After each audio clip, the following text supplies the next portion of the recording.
El estudio de la anatomía de los dragones se encuentra entre las disciplinas más peligrosas, ya que requiere un intelecto avispado, nervios de acero y una buena dosis de valentía. Hablar de los dragones como simples bestias poderosas no basta para describir lo que realmente son. Estas criaturas no son solo reptiles gigantes con alas, son seres complejos, moldeados por la magia y por el paso de los siglos. Su biología desafía las leyes naturales y su fisiología combina instintos animales con capacidades sobrenaturales. Cito textualmente: los dragones son los depredadores supremos del multiverso. Cada tipo está dotado de un conjunto de rasgos adaptativos afinados a su temperamento y el entorno que habita.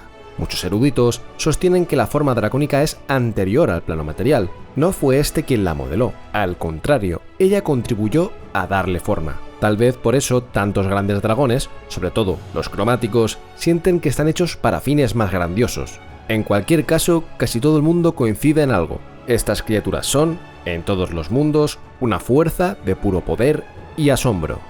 Este es el segundo vídeo de una saga dedicada a los dragones, en la que exploramos todo lo que Dungeons & Dragons nos ofrece sobre esta criatura legendaria. En el primer episodio analizamos su origen y los diversos mitos de creación que rodean su existencia.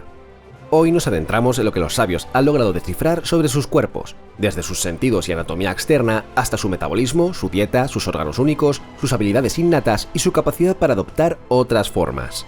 A lo largo de sus casi 50 años de historia, los dragones de Dungeons & Dragons han pasado por múltiples rediseños visuales. Sin embargo, el libro Dragon Delves nos recuerda que, pese a esos cambios, muchos rasgos icónicos se han mantenido constantes. El cuerno nasal del dragón azul, la cresta del dragón plateado o los cuernos laterales del dragón rojo han perdurado como elementos clave de su identidad. El rediseño más influyente fue el de Todd Lockwood para la tercera edición, en el año 2000, que consolidó una estética coherente y anatómicamente creíble que ha marcado a generaciones enteras.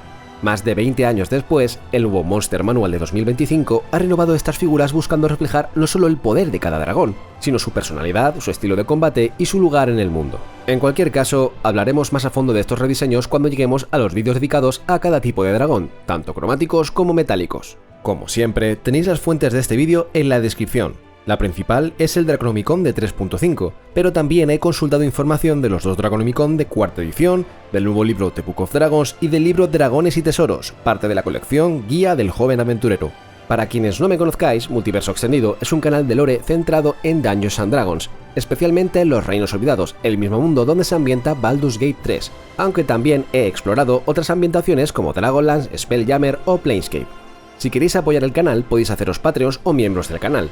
Últimamente estoy ofreciendo acceso anticipado a los vídeos para Patreons y tengo en mente contenido adicional exclusivo. Y si no podéis o no queréis apoyar económicamente, darle a like, suscribiros o compartir el vídeo me ayuda muchísimo. Dicho esto, comenzamos. Y ya que vamos a diseccionar, figuradamente, claro, el cuerpo de un dragón, quiero enseñaros algo que os puede venir de perlas si dirigís partidas, si buscáis una pieza decorativa o si os fascinan estas criaturas tanto como a mí. ¿Veis esta figura tan chula de un dragón de oro? ¿Os gustaría tener una igual? Pues tenéis un código de descuento exclusivo para pedir vuestra propia miniatura impresa en resina, y puede ser un dragón como este. Enseguida os explico cómo conseguirlo. Hace poco visité Minis VLC, un espacio de impresión 3D especializado en miniaturas de resina. Grabé todo el proceso mientras imprimían este dragón con el rediseño de D&D 2024 y os aseguro que la calidad y el cuidado que ponen en cada paso son dignos de ver. Allí trabajan bajo pedido, con un trato personalizado. Podéis elegir una miniatura de su catálogo o enviar vuestro propio archivo STL, como los modelos que se crean en plataformas como Hero Forge. Ajustan la escala, optimizan el modelo en Chitubox y os envían un presupuesto detallado antes de comenzar. Para que os hagáis una idea, el dragón de oro vale alrededor de unos 23 euros y una figura como el dragón rojo, que también veréis en pantalla, cuesta unos 17,50, aunque también podéis imprimir figuras más pequeñas por precios muy asequibles. Tras la impresión, cada pieza se extrae con cuidado, se lava, se deja secar durante horas, se cura con luz ultravioleta y se repasa a mano para eliminar cualquier imperfección. Si ocurre algún fallo, repiten la figura sin coste adicional. Además, si se trata de una figura grande, podéis decidir si la queréis montada o por piezas, una opción muy útil para evitar daños durante el envío. Aunque muchas de sus impresiones son miniaturas para juegos de rol, también imprimen bustos, escenografía y figuras de anime, entre otras muchas cosas. Algunas de estas piezas pueden incluso convertirse en figuras de exposición o de colección personal si las cuidáis y las pintáis bien. Si queréis hacer un pedido, he preparado un formulario de contacto directo con Minis VLC que encontraréis en la descripción. Esto es importante porque, si lo hacéis desde ahí, estaréis apoyando directamente al canal. Podéis seguirles también en Instagram si queréis descubrir más modelos y, por supuesto, si queréis apoyarles directamente. Y recordad, hasta que acabe octubre podéis usar el código de descuento exclusivo que también tenéis en la descripción. Así que, si os apetece tener vuestro propio dragón sobre la mesa, esta es una forma genial de conseguirlo y de apoyar este proyecto al mismo tiempo. Y ahora sí, nos adentramos en la anatomía de los dragones. Anatomía externa. A simple vista, un dragón verdadero puede recordar a un reptil gigantesco. Cuerpo robusto, 4 patas musculosas rematadas en garras, una cola larga y poderosa, una cabeza con cuernos o crestas y unas enormes alas membranosas similares a las de un murciélago. Todo su cuerpo está recubierto de escamas, desde el hocico hasta la punta de la cola. Sin embargo, esta descripción superficial no basta para reflejar la complejidad real de su anatomía. Algunas de sus características recuerdan más a un gran felino que a un reptil, lo que les confiere una agilidad y precisión sorprendentes para criaturas de semejante tamaño. Y si hay un órgano que refleja esa sofisticación con especial claridad, es el ojo. Desde el exterior, los ojos de un dragón parecen los de un felino. Presentan una pupila vertical, un iris grande y una esclerótica que no siempre es blanca, pudiendo mostrar tonos dorados, verdosos, rojizos o metálicos. El iris suele tener un tono más oscuro, lo que crea un contraste llamativo con el fondo de color y da a sus ojos un aspecto inconfundible. A simple vista, la pupila parece una rendija alargada, pero en realidad está compuesta por 2 pupilas, una con su propio iris, una externa y una interna. La pupila interior puede rotar hasta 90 grados, permitiendo al dragón alinearlas o cruzarlas, lo que le otorga una capacidad de enfoque y percepción de profundidad muy superior a la de la mayoría de criaturas. Pese a su aspecto, los ojos de un dragón son más grandes de lo que aparentan. La mayor parte del globo ocular se encuentra dentro del cráneo, y solo una fracción queda expuesta cuando abre los párpados. Este tamaño oculto mejora notablemente su agudeza visual, especialmente a largas distancias. Además, su forma esférica permite un amplio rango de movimiento ocular, ampliando significativamente su campo de visión. A nivel estructural cuentan con un doble cristalino. El primero funciona de forma similar al de otras especies, mientras que el segundo está compuesto por fibras musculares transparentes capaces de polarizar la luz y ampliar la imagen, lo que les permite detectar detalles a gran distancia incluso con iluminación tenue. Las retinas están especialmente adaptadas para percibir tanto el color como los contrastes en condiciones de baja luz. Detrás de ellas se encuentra el tapetum lucidum, una capa reflectante que permite aprovechar la luz 2 veces, una al incidir sobre la retina y otra al reflejarse de nuevo hacia ella. Este mecanismo les otorga una visión nocturna excepcional y es el responsable del característico brillo de sus ojos en la oscuridad. Para proteger sus ojos, los dragones disponen de un párpado exterior resistente y 3 membranas internas. La más interna es completamente transparente y les permite mantener la vista despejada durante el vuelo, el combate, la natación o la excavación. Las otras 2 son más gruesas y opacas y se encargan de limpiar la superficie ocular y protegerla de destellos. Un dragón puede cerrar una o varias de estas membranas de forma selectiva sin perder visibilidad y regular así el brillo de sus ojos si lo desea. En condiciones de luz diurna, un dragón ve al menos el doble de bien que un humano. Posee una excelente visión periférica, gran capacidad para detectar movimiento y una rápida adaptación a cambios bruscos de luminosidad. De día puede mirar directamente al sol sin dañar su vista. Por la noche, o en penumbra, su visión sigue siendo extraordinaria. Bajo la luz de la luna ve como si fuese pleno día. Y en oscuridad absoluta puede distinguir formas en blanco y negro. Algunas fuentes sugieren que su visión no es exclusivamente biológica. Se ha propuesto que la pupila permite una mínima filtración de la energía mágica que fluye por su sangre, vinculada a su capacidad de ver incluso en ausencia total de luz. Esto indicaría que su percepción visual combina elementos fisiológicos y sobrenaturales. A primera vista, las orejas de un dragón pueden pasar desapercibidas. En reposo suelen confundirse con las crestas o apéndices membranosos que enmarcan su cabeza, pero cuando está alerta, estas estructuras se mueven y giran constantemente, siguiendo los sonidos del entorno con una precisión casi felina. No todos los dragones poseen orejas externas. Las variedades acuáticas o excavadoras presentan, a menudo, simples orificios auditivos entre las escamas, protegidos por una franja elevada o por un grupo de escamas especializadas que canaliza el sonido hacia el oído interno. Incluso entre aquellos que sí presentan estructuras externas, estas no son esenciales. Su función es mejorar la captación, pero el sistema auditivo principal está alojado en el interior del cráneo, de forma similar a las serpientes. En términos de alcance, los dragones oyen dentro de un rango similar al de los humanos, lo que explica por qué el idioma dragónico puede ser comprendido por la mayoría de los humanoides. No obstante, incluso un dragón joven posee un oído más fino que cualquier humano promedio. Esta superioridad no se basa tanto en una mayor sensibilidad, sino en una capacidad excepcional para enfocar sonidos relevantes y filtrar el ruido de fondo. Gracias a esta habilidad, un dragón puede distinguir susurros entre el estruendo de una catarata o percibir el leve crujido de una pisada entre la maleza. Este agudo sentido del oído les convierte en cazadores aún más formidables, especialmente cuando no pueden confiar únicamente en su visión. El sentido del olfato de un dragón está casi tan desarrollado como su visión. No se limita al uso de las fosas nasales, también emplea su lengua bífida para saborear el aire, de forma similar a algunas serpientes. Esta doble vía sensorial le permite detectar presencias desde gran distancia, identificar rastros recientes e incluso reconocer individuos concretos por su olor. Sorprender a un dragón o esconderse de él resulta, por tanto, casi imposible. Cuando el olor proviene de lejos, las fosas nasales captan las partículas transportadas por el viento, pero a medida que se acerca a la fuente, su lengua entra en acción. Vibrando en el aire, recoge partículas en suspensión que le permiten afinar aún más su percepción. Gracias a esto, un dragón no solo puede localizar el origen de un aroma, sino también analizar su composición y naturaleza con una precisión notable. Esta lengua también cumple una función gustativa. El sentido del gusto de un dragón es extremadamente sensible. Detecta variaciones sutiles en el sabor del agua o los alimentos e incluso puede identificar ingredientes específicos tras una sola muestra. No es raro que desarrollen preferencias gastronómicas muy concretas. Algunos dragones cobrizos, por ejemplo, disfrutan de criaturas venenosas por su sabor, mientras que los dragones rojos son célebres por su inquietante predilección por la carne humana, lo que ha alimentado infinidad de leyendas sombrías. Curiosamente, a los dragones no les gustan los sabores dulces. Se desconoce si esta reacción proviene de una aversión innata o de una limitada capacidad para percibirlos, pero la mayoría de los dragones evita hablar del tema. Además de sus sentidos convencionales, como la vista aguda, el oído preciso, el olfato refinado y un gusto exigente, los dragones poseen una capacidad adicional que desafía toda lógica común, el llamado sentido ciego. Esta facultad les permite percibir su entorno inmediato incluso sin utilizar la vista. Combinando su aguda percepción auditiva y olfativa con una sensibilidad excepcional a las corrientes de aire, las vibraciones y otros indicios sutiles, un dragón puede detectar la presencia, forma y movimiento de criaturas y objetos cercanos, incluso si están ocultos, invisibles o envueltos en oscuridad mágica. Gracias a ello, un dragón puede desplazarse, cazar o combatir con los ojos cerrados, desenvolviéndose con soltura en entornos cubiertos por niebla espesa, humo denso o ilusiones visuales. No obstante, esta percepción no es infalible, puede captar formas y movimientos, pero no detalles puramente visuales como colores, escrituras o expresiones faciales. Además de alojar su refinado sentido del gusto, la boca del dragón es una de sus armas más temibles. Al abrir las fauces, revela una dentadura imponente, capaz de triturar hueso, desgarrar carne y perforar incluso armaduras metálicas.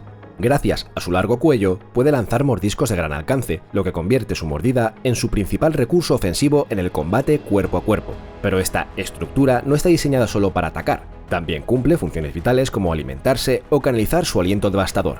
A simple vista, los cromáticos suelen mostrar colmillos que asoman incluso con la boca cerrada, mientras que en los metálicos los colmillos permanecen ocultos. Las mayores diferencias, sin embargo, se aprecian en el interior. Los metálicos presentan una lengua lisa y puntiaguda y disponen de dos armas de aliento diferenciadas, una letal y otra puramente defensiva. Los cromáticos, por su parte, tienen lengua bífida y un único aliento de carácter destructivo. Las mandíbulas del dragón están recubiertas por músculos increíblemente potentes que ejercen una fuerza de cierre descomunal. Como en los cocodrilos, los músculos que abren la boca son más débiles, pero esto no representa una vulnerabilidad real. Solo una criatura con fuerza descomunal podría mantenerle las fauces cerradas, y aún así bastaría una rápida sacudida de cabeza o un zarpazo para zafarse con facilidad.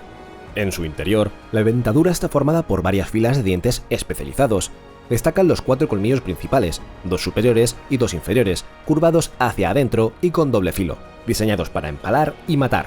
Delante se sitúan los incisivos, ovalados y con bordes aserrados, capaces de cortar carne en media circunferencia con cada bocado. Y tras los colmillos se alinean los molares, cilíndricos y menos afilados, cuya función es sujetar a la presa. Los dragones rara vez mastican su comida, desgarran fragmentos y los tragan enteros. Al cazar, algunos dragones combinan un movimiento lateral de mandíbula con un giro violento de cabeza para serrar carne y hueso. Otros prefieren métodos más brutales, sacudir a la presa hasta partirle el cuello o aplastarla contra el suelo antes de devorarla. Los ejemplares más grandes pueden incluso tragar criaturas enteras si su tamaño lo permite.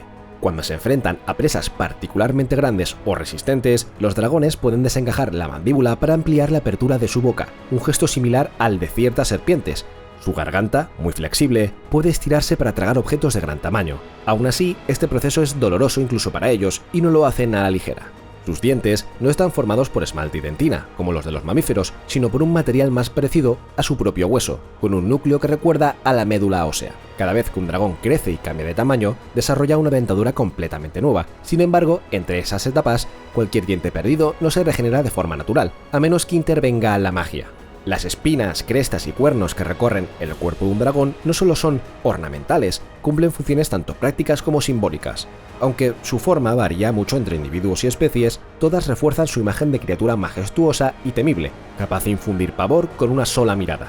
Los cuernos crecen directamente desde el cráneo y están formados por un material óseo extremadamente duro, con propiedades únicas entre los dragones. Algunos los emplean para embestir o empalar enemigos, pero su función más común es defensiva, protegen la cabeza y el cuello, sobre todo cuando apuntan hacia los lados o hacia atrás. En ciertos casos, también los usan para acicalarse o como herramienta ritual en enfrentamientos jerárquicos con otros dragones.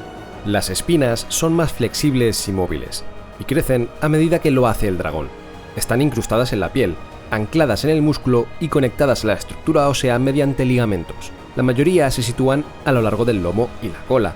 Su rango de movimiento varía según el linaje y su ubicación. Las del lomo pueden alzarse o bajarse, mientras que las que sostienen las orejas admiten una mayor variedad de movimientos.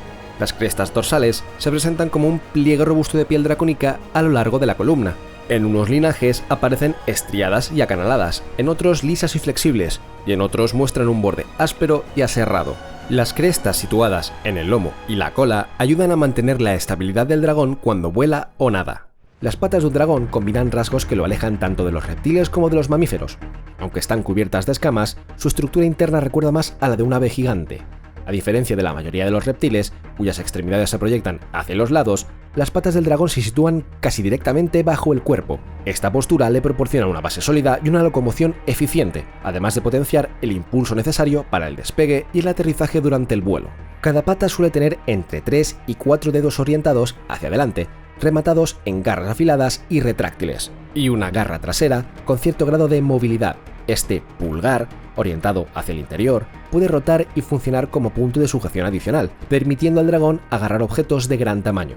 Aunque sus patas delanteras no son plenamente prensiles, sí ofrecen suficiente destreza para sujetar presas, levantar objetos, manipular dispositivos mágicos o realizar gestos precisos al lanzar conjuros con componentes somáticos. Algunos dragones incluso pueden escribir o usar herramientas si estas han sido adaptadas a su tamaño y forma. Las garras no suelen ser tan letales como los dientes, y un dragón en movimiento rara vez las emplea como arma principal. Sin embargo, siguen siendo peligrosas para cualquiera que se acerque demasiado. Son armas naturales eficaces, pero también herramientas de precisión al servicio de una criatura sorprendentemente versátil. Al igual que los dientes, se regeneran en cada fase de crecimiento. Su composición exacta sigue siendo objeto de debate. Algunos estudiosos la describen como una sustancia más densa que el hueso, resistente como el metal forjado, aunque ni totalmente mineral ni completamente flexible. Sea cual sea su naturaleza, lo cierto es que las garras de un dragón soportan un uso intensivo sin mostrar signos de desgaste. El cuerpo de un dragón está cubierto por un mosaico de escamas superpuestas, reforzado por una piel gruesa, una musculatura poderosa y un esqueleto robusto pero flexible. Es en las escamas donde cada linaje muestra sus verdaderos colores. Cada tipo exhibe forma, textura y coloración característicos que van desde tonos gema intensos hasta matices metálicos relucientes. Algunas escamas son tan finas que parecen piel lisa, mientras que otras forman capas gruesas y superpuestas como una gran cota de escamas. Incluso los ejemplares más pequeños están tan bien protegidos como un humano con cota de malla, y los mayores superan con creces la resistencia de cualquier armadura de placas. Esta armadura natural no es uniforme, varía según la especie, la edad y el linaje del dragón.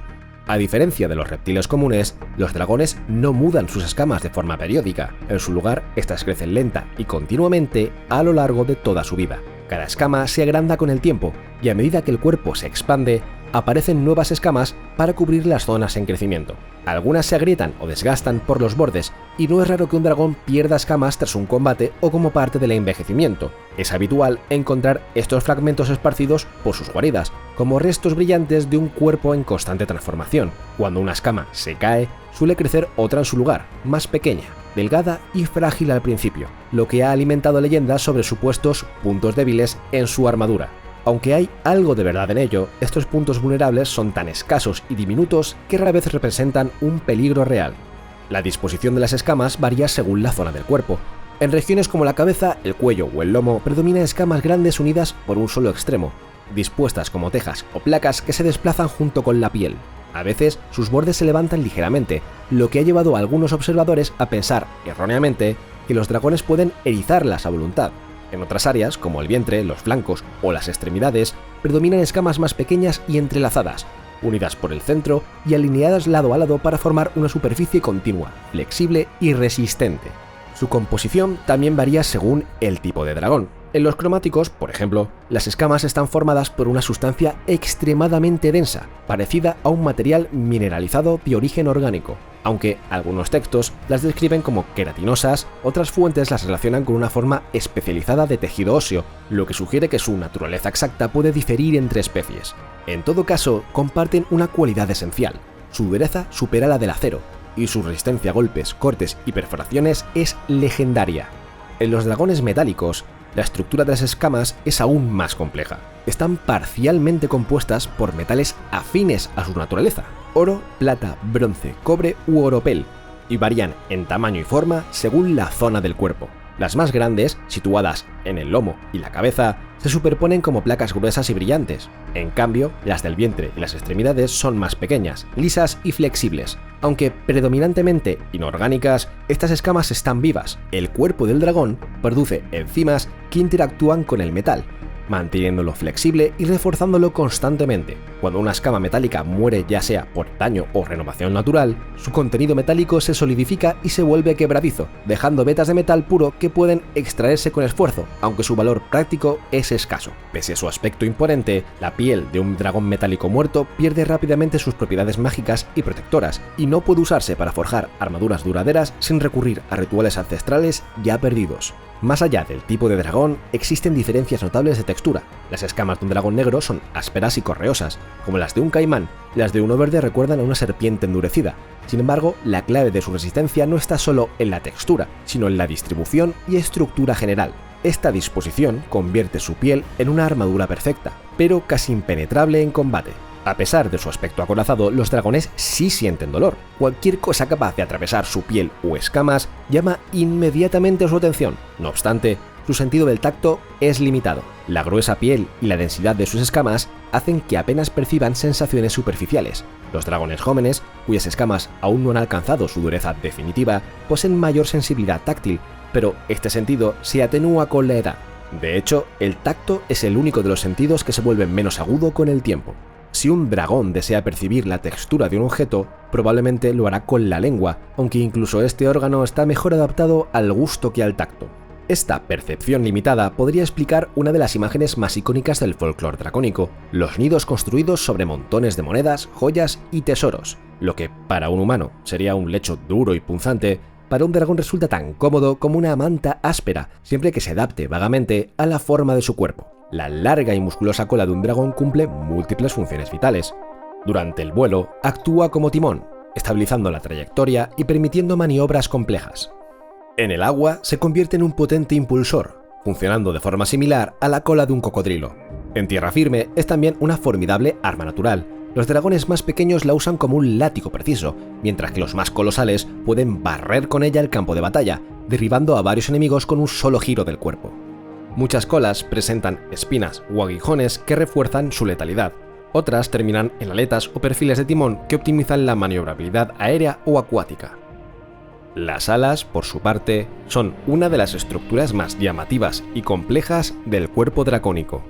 Están formadas por una membrana de piel fina, resistente y sin escamas, tensada sobre un armazón de huesos fuertes pero ligeros. La musculatura pectoral que las mueve es de una potencia extraordinaria, capaz de generar la fuerza necesaria para levantar y sostener en el aire a una criatura de tamaño colosal. Incluso entre dragones del mismo tipo no hay dos pares de alas idénticos en forma o coloración. La mayoría de los dragones posee alas similares a las de los murciélagos. El miembro alar principal es relativamente corto y termina en una garra vestigial que se proyecta hacia adelante. El resto del ala se extiende a través de una serie de dedos óseos alargados, las falanges alares, que sirven de soporte a la membrana. Esta configuración, más común entre los cromáticos, ofrece una gran superficie de vuelo sin añadir peso excesivo, proporcionando una combinación excepcional de fuerza, maniobrabilidad y resistencia. Este diseño es simple, pero no por ello menos eficaz. La membrana es delgada y sorprendentemente resistente, siendo capaz de soportar enormes tensiones sin desgarros. Solo un daño grave podría comprometer su funcionalidad, y, aún así, las heridas cicatrizan con rapidez, lo que dificulta inutilizarlas de forma permanente por medios convencionales. En algunos ejemplares, especialmente los de diseño más ancestral o exótico, las alas recorren todo el largo del cuerpo en una disposición laminar parecida a la de una mantarraya. El tercio frontal se apoya en falanges alares y el resto se extiende sobre espinas modificadas de la cresta dorsal con cierto control muscular. Este patrón es más habitual entre metálicos. Alas más suaves, con perfil de hoja, a veces con costillas que hacen de refuerzos unidas al tronco. La silueta resultante es más plana y deslizante, ideal para planear grandes distancias o sostener vuelos largos con menor esfuerzo. Las garras alares, a veces llamadas pulgares del ala, no son meras protuberancias, son el pulgar con garra de la mano alar. En la mayoría de los dragones, la mano alar sostiene toda la estructura del ala, donde la membrana se entrelaza entre los dedos alargados, como en un murciélago. El brazo alar queda embebido en el ala y aporta musculatura y control fino del movimiento. Aunque las garras del borde anterior del ala, es decir, las garras alares de las que os estoy hablando, tienen poca utilidad ofensiva, muchos dragones de tamaño humano o superior usan la parte frontal del ala como si fuera un brazo adicional para asestar golpes contundentes. En combate terrestre, no es raro verlos usar sus alas como enormes puños, aprovechando su peso y su impulso para aturdir o repeler enemigos cercanos. Sin embargo, estas extremidades no están diseñadas para sostener peso corporal ni realizar acciones de precisión. Su estructura está optimizada exclusivamente para el vuelo. Anatomía interna. Aunque externamente los dragones recuerdan a grandes reptiles, su anatomía interna revela una criatura mucho más compleja y única. Su sistema óseo es un ejemplo claro. Está compuesto por más de 500 huesos, una cifra muy superior a los poco más de 200 de un humano, debido sobre todo a la compleja estructura de las alas y al elevado número de vértebras en cuello y cola. La distribución ósea varía según la zona del cuerpo. El torso y las extremidades recuerdan vagamente el esqueleto de un gran felino, con una estructura robusta y articulaciones diseñadas para soportar un peso colosal con agilidad sorprendente. En cambio, el cuello y la cola evocan a una serpiente, con vértebras flexibles y múltiples puntos de articulación que les otorgan un rango de movimiento asombroso.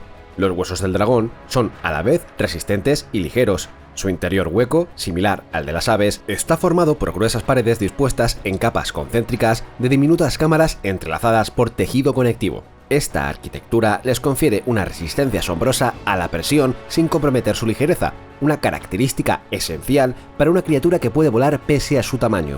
En vida, su resistencia puede rivalizar con la adamantina, aunque fuera del cuerpo sus huesos se vuelven más frágiles. La médula ósea, además de cumplir funciones biológicas tradicionales, actúa como un depósito activo de energía elemental, lo que contribuye a las capacidades mágicas y físicas del dragón. Entre las estructuras más notables del esqueleto se encuentran el esternón o quilla, que sirve de anclaje para los músculos de vuelo, la escápula draconis, que sostiene la base del ala, y el metacarpis draconis junto a las falanges alares, que conforman el armazón de la membrana alar. En algunas variedades, el cúbito presenta una prolongación especializada, el olecranon alar, que aporta soporte adicional durante el aleteo. Por último, todos los dragones verdaderos, sin importar su especie o tamaño, presentan un patrón vertebral constante: 13 vértebras cervicales, 12 torácicas, 7 lumbares y 36 vértebras caudales que recorren toda la longitud de la cola. El interior de un dragón revela una anatomía tan extraordinaria como su exterior. Cada órgano presenta adaptaciones únicas que explican su capacidad mágica, su resistencia colosal y su longevidad. El cerebro, desproporcionadamente grande incluso para su tamaño, crece durante toda su vida y contiene áreas altamente especializadas para procesar estímulos sensoriales, memoria, razonamiento y funciones únicas. Algunas fuentes mencionan una conexión directa entre las zonas dedicadas al aprendizaje y el llamado cerebro reptiliano, responsable de las respuestas instintivas. Esta conexión permite que técnicas adquiridas como tácticas de caza o combate se integren como reflejos automáticos. En consecuencia, la descendencia puede heredar estos comportamientos como si fuesen instintos. En textos de cuarta edición se describe una pequeña protuberancia cerebral vinculada a la presencia aterradora, pero este rasgo no aparece con base anatómica en otras ediciones. En tercera edición figura simplemente como una cualidad sobrenatural sin explicación fisiológica. La quinta edición estándar no aclara su origen, y en la versión de 2024 solo 2 dragones conservan esta habilidad como acción legendaria mágica, lo que refuerza que se trata más de un efecto sobrenatural o mágico que de un fenómeno biológico.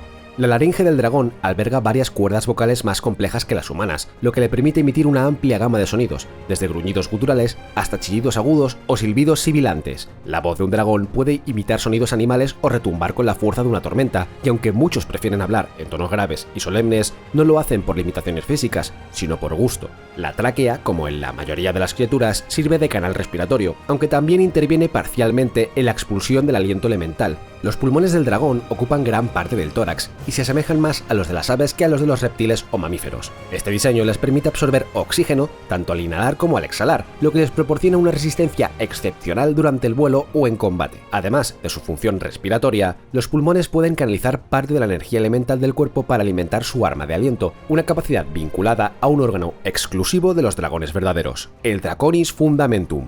El Draconis Fundamentum, o simplemente Fundamentum, es una glándula unida al corazón, que aparece descrita en múltiples fuentes, como el Draconomicon de tercera edición y en Dragones y Tesoros. Su función principal es generar y concentrar energía elemental, que se mezcla con la sangre antes de distribuirse por todo el cuerpo. Parte de esa energía se transfiere a los pulmones, donde se combina con secreciones internas para formar el aliento característico de cada especie. Además, el Fundamentum alimenta procesos vitales, como el movimiento, la digestión y la termorregulación, actuando como una auténtica central energética. Tras la muerte del dragón, este órgano se vuelve inestable y puede liberar una última descarga, lo que lo convierte en un peligro incluso después del fallecimiento de la criatura. El corazón del dragón, de 4 cámaras como el de los mamíferos, late con una fuerza colosal. Toda la sangre pasa por el Fundamentum antes de llegar al resto del cuerpo, y se encuentra saturada de energía mágica. Esta sangre tiene una tonalidad más oscura que la humana y varía según la especie. La de un dragón rojo puede emitir vapor, mientras que la de un dragón blanco apenas supera el punto de congelación. Gracias a esta circulación energizada, los pulmones y músculos reciben potencia adicional, y el dragón puede mantener su actividad sin descanso durante periodos prolongados. El sistema digestivo del dragón también refleja su fisiología mágica. Su estómago está recubierto internamente por placas óseas que trituran los alimentos. La energía procedente del Fundamentum impregna esta zona y potencia la digestión, permitiendo que los alimentos se descompongan con rapidez y eficacia. Esta combinación de fuerza mecánica y energía elemental hace que su proceso digestivo sea tan implacable como el resto de su cuerpo. Algunas fuentes de cuarta edición, como el Draconomicon 1 Chromatic Dragons, proponen una interpretación distinta. El Fundamentum sería una estructura vascular que canaliza sangre energizada a un segundo estómago, desde el cual el arma de aliento se expulsaría como un vómito controlado. Sin embargo, dado que la guía del joven aventurero recupera el modelo de 3.5, me inclino por considerar oficial y vigente la versión del Fundamentum como glándula junto al corazón. La musculatura de un dragón es tan imponente como su esqueleto y su aliento. Aunque es prácticamente imposible obtener un cadáver completo para su estudio, los sabios estiman que un dragón adulto posee miles de músculos distribuidos por todo el cuerpo, dada la enorme cantidad de huesos que articulan su esqueleto. En términos generales, la distribución muscular recuerda a la de un gran felino desde el cuello hasta la grupa, con una potencia tremenda concentrada en el pecho, el cuello y la base de la cola. Las zonas alargadas, como el cuello y la cola, presentan una musculatura más parecida a la de una serpiente constrictora, lo que les confiere una combinación letal de fuerza y flexibilidad. Sin embargo, ninguna otra parte del cuerpo destaca tanto como la musculatura que rodea las alas. A pesar de su descomunal masa, los dragones son capaces de volar durante horas, una hazaña imposible sin ayuda mágica. Aunque sus músculos alares son los más densos y resistentes del cuerpo, por sí solos no bastarían para levantar semejante peso sin el refuerzo de la energía elemental que fluye por su sistema circulatorio. Diversas fuentes coinciden en que es la magia generada por el Draconis Fundamentum la que proporciona la fuerza adicional necesaria al integrarse en la sangre que irriga estos músculos. Esta energía también neutraliza las toxinas que provocan fatiga, permitiendo que el dragón vuele a máxima velocidad durante varios minutos, mantenga un ritmo constante durante horas o incluso permanezca en el aire durante días si se apoya en el planeo y las corrientes térmicas. El principal músculo del vuelo es el pectoralis alar, responsable del poderoso batido descendente de las alas. Lo acompañan el latissimus dorsi-alar, que retrae las alas hacia arriba y atrás, y el deltoides alar, junto al cleidomastoideo alar, que las elevan y proyectan hacia adelante. En las alas mismas, la musculatura controla la forma y curvatura de la membrana, permitiendo maniobras extremadamente precisas. El bíceps alar y el tríceps alar pliegan y despliegan las alas, mientras que los músculos carpi-ulnaris alar y carpi-radialis alar regulan la torsión y el aleteo fino. Gracias a esta red muscular especializada, los dragones no solo vuelan con fuerza, sino también con una agilidad sorprendente para criaturas de su tamaño, capaces de girar en el aire, frenar en seco o planear durante largas distancias con un control casi absoluto. Para despegar desde el suelo, se impulsan con las patas traseras, dan un latigazo con la cola y extienden las alas en un solo movimiento. Siempre que pueden, sin embargo, prefieren lanzarse desde una altura para ganar velocidad. Una vez en el aire, su cuerpo se estira para mantener la estabilidad. El cuello y la cola se alargan, las patas delanteras se recogen bajo el pecho y las traseras se extienden hacia atrás. Aunque no maniobran con la rapidez de criaturas más pequeñas, muchos dragones perfeccionan maniobras complejas, como el volteo en ala, una especie de voltereta aérea que les permite cambiar de dirección sin perder altitud. Otros dominan el arte de flotar, batiendo las alas con fuerza para mantenerse suspendidos en el aire sin avanzar, lo que les permite desplazarse lentamente en cualquier dirección. Esta técnica, muy exigente físicamente, produce corrientes descendentes tan potentes que algunos dragones las usan como arma para levantar polvo o escombros y desorientar a sus enemigos. Durante trayectos largos, el dragón aprovecha las corrientes térmicas para ganar altitud y alterna entre tramos de vuelo activo y planeo, desplazándose de una corriente a otra con sorprendente eficiencia. En condiciones favorables, puede recorrer distancias descomunales sin apenas esfuerzo, planear durante horas o ejecutar descensos controlados como los de las aves rapaces. Aunque su envergadura puede parecer un inconveniente, los dragones son capaces de plegar las alas para atravesar aberturas estrechas, deslizarse entre los obstáculos o caer en picado con precisión letal. Incluso los más jóvenes, aunque menos majestuosos, aprenden a mantenerse en el aire con un aleteo frenético que recuerda al de un murciélago. Además del vuelo, los dragones dominan otros modos de desplazamiento igual de formidables. En tierra se mueven con la agilidad de un gran felino. Su andar natural alterna una pata delantera con la trasera opuesta, colocando esta última justo donde estuvo la primera. Durante la marcha, sus alas cuelgan plegadas a los costados y la cola oscila suavemente para mantener el equilibrio,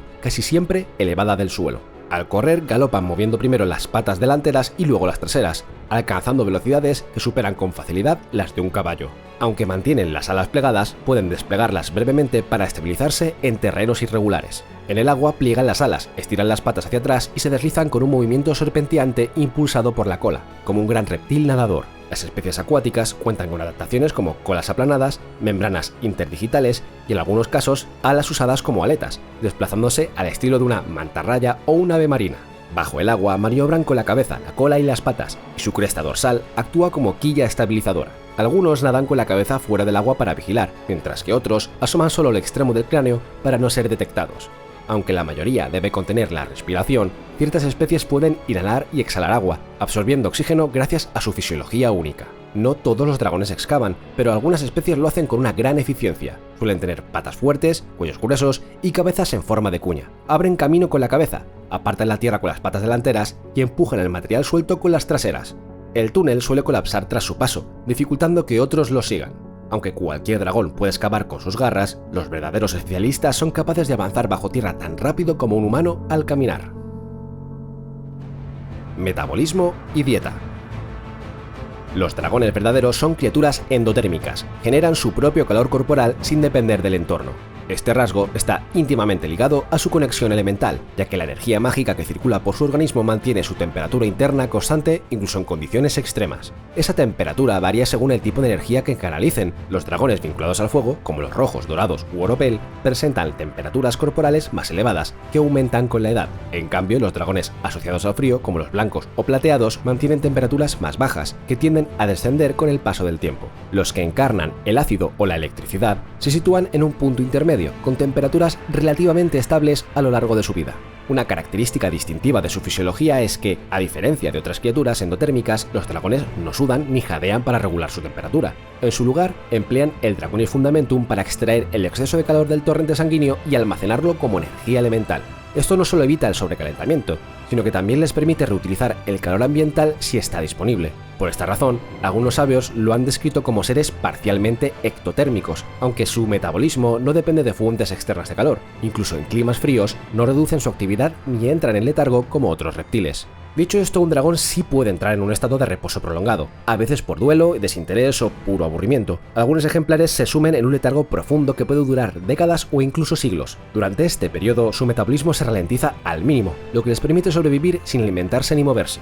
Esta forma de hibernación no responde a estímulos externos, sino a una decisión consciente o un impulso instintivo. Algunos dragones ancianos o marcados por pérdidas importantes recurren a este estado como forma de evasión o renovación.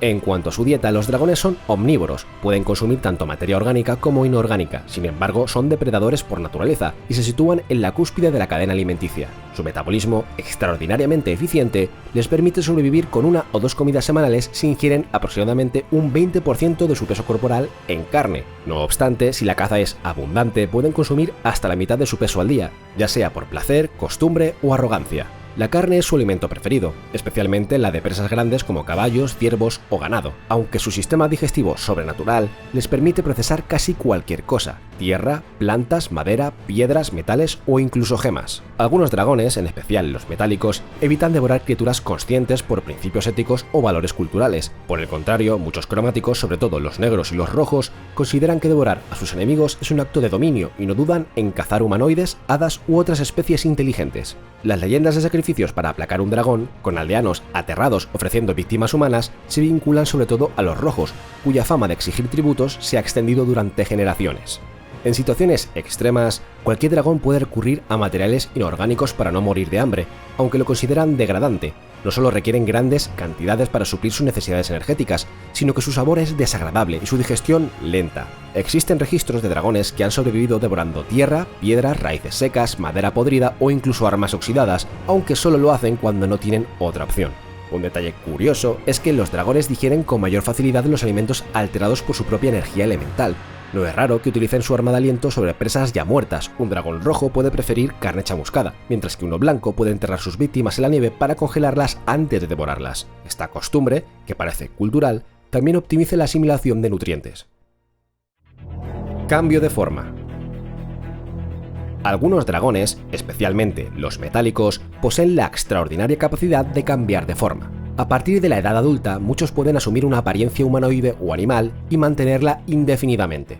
Esta habilidad les permite moverse entre los mortales sin levantar sospechas, ya sea para observar, aprender, influir o simplemente por placer. Algunos crean identidades falsas, fundan familias o alcanzan posiciones de poder, ya sea abiertamente como líderes religiosos o nobles, o desde las sombras como asesores o figuras influyentes. Muchos afirman seguir el ejemplo de Bahamut, quien recorre el plano material bajo distintas formas, como la de un sabio anciano o un humilde pescador, acompañado de dragones dorados transformados en canarios. Aunque un dragón disfrazado no presenta señales obvias de su verdadera naturaleza, ciertos detalles pueden delatarlo: ojos de color inusual, cabello con reflejos metálicos o una presencia intimidante difícil de ignorar. En forma humanoide pierden su arma de aliento, sus alas y sus garras, pero conservan su resistencia física, sus sentidos sobrenaturales y su capacidad de proyectar una presencia sobrecogedora. Desde un punto de vista anatómico, su cerebro y su corazón también se transforman, pero sin perder funcionalidad. Continúan bombeando sangre mágica con la misma intensidad y conservan su densidad elemental incluso en su nueva forma. Esta adaptación es tan precisa que incluso su masa se ajusta a la forma adoptada, y un dragón anciano puede parecer y pesar lo mismo que un humano cualquiera. Esta capacidad ha dado lugar a leyendas en distintas ambientaciones. En los Reinos Olvidados se habla de los dragones cantores, supuestos híbridos entre humanos y dragones. En Greyhawk se mencionan los dragones de acero, conocidos por habitar ciudades humanas bajo identidades falsas. En la mayoría de los casos se trata simplemente de dragones de cobre, plata u oro que han desarrollado una especial afinidad por la vida entre los humanoides. Algunos llegan a preferir esa existencia, aunque no todos se sienten cómodos alejados de su forma original durante demasiado tiempo. Se dice que, si un dragón permanece demasiado tiempo disfrazado, corre el riesgo de no poder recuperar su forma dracónica. Aunque probablemente se trate solo de una superstición, muchos prefieren no arriesgarse. En su búsqueda por comprender el origen de los impulsos morales, algunos sabios han llevado a cabo extensos estudios sobre las diferencias en la estructura cerebral de los dragones cromáticos y metálicos. En particular, han intentado localizar alguna región específica que explique su aparente inclinación hacia el bien o el mal. Sin embargo, los resultados suelen ser decepcionantes. No existe ningún centro moral identificable. La conducta de los dragones está determinada por una compleja interacción entre su personalidad, su entorno y sus experiencias vitales, de forma similar a otras especies inteligentes. Eso sí, algunas variedades presentan una predisposición biológica hacia comportamientos más agresivos, dominantes o irascibles, lo que puede influir, aunque no determinar por completo, su actitud ética o social. El cuerpo de un dragón es una obra maestra de diseño mágico y biológico.